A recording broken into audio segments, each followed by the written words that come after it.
सखी रे ना सोता रोज रोज सरिया ले आवे पीछे कारी बाल का हो।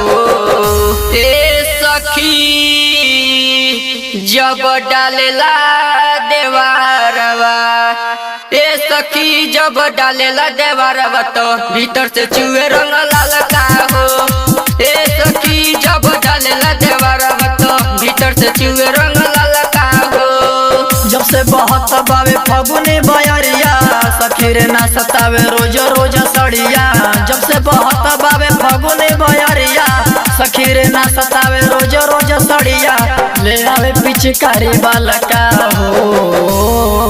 ए सखी जब डालेला देवारावा, ए सखी जब डालेला देवारावा तो भीतर से चुए रंग लाल का हो। ए सखी जब डालेला देवारावा तो भीतर से चुए रंग लाल का हो।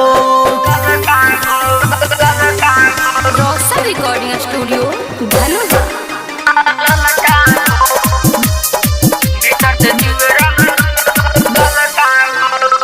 देवारा के गजबे बखेला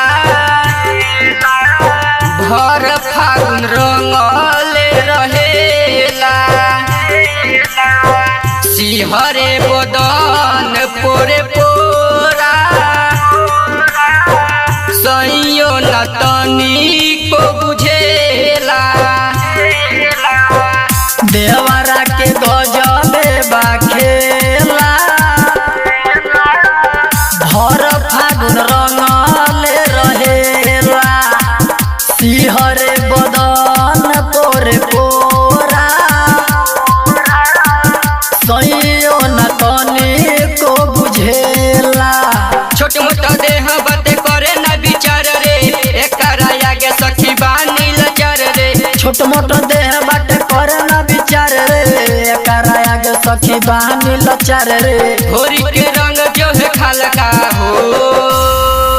ए सखी जब डालेला देवारवा, ए सखी जब डालेला देवारवा तो भीतर से चुए रंग लाल का हो। ए सखी जब डालेला देवारवा तो भीतर से चुए रंग लाल का हो। रोशन रिकॉर्डिंग स्टूडियो धनुष।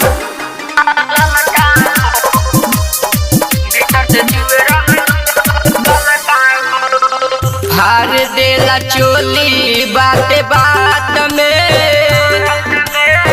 रगरेला रंग साथ साथ में ढहे लगेला खाते खात में नीतीश दीवाना आधी रात में फार देला चोली बात बात में रगरेला रंग हाथ हाथ में ढहे लगेला खाते खात में नीतीश दीवाना आधी रात में। लागता जार सखी हो जाई बेहोश हो गावेल संग सखी पिंटू बेजोश हो। लागता जाड़ सखी हो जाई बेहोश हो गावेल संग सखी पिंटू बेजोश हो। धनंजय लड्डू भइल बड़का हो।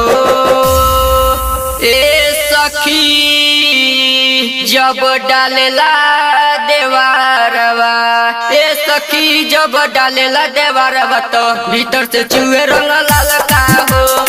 ए सखी जब डालेला देवारवा तो भीतर से चुए रंग